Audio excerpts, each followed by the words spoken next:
One of the things that owners of construction companies really struggle with is the legacy of their business and who will ultimately be the owners of that business.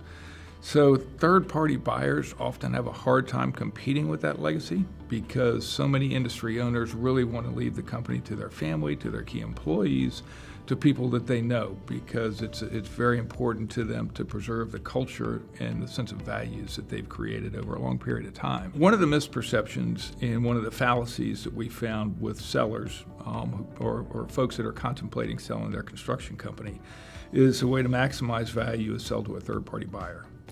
And the problem with that is twofold. First of all, valuations tend to be relatively low. Secondly, if you sell internally, it generally takes 8 to 12 years to fully cycle out of 100% of ownership in a closely held firm. Over that 8 to 12 year period, you're still participating in the profit stream, you're taking salary, you're taking bonus. So there are a number of economic benefits over that period of time that you wouldn't have if you were selling to a third party. So we found in 99% of transactions where a owner is contemplating selling to a third party as opposed to selling it internally, the valuation of internal sale is virtually always superior to a third party sale. So the trends that we see in the engineering construction environment in terms of valuation have really held up over the last 20 or 30 years. And we rely on our done deals database to really assess what valuation multiples are.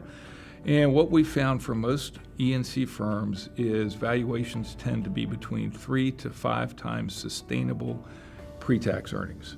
And that could be EBIT, that could be EBITDA, it could be any sort of pre-tax earnings. But those multiples have proven to be consistent over the last, again, 20 to 30 years since we've been looking at them. It's a very complex situation that you have to navigate as you're thinking through this, and things such as family, valuation, legacy, your own interest in the business going forward all come into play. So it's something that you really can't take lightly, and it really takes some careful thought about just not the economics, but also what it is you leave behind in terms of your ongoing business and the business entity.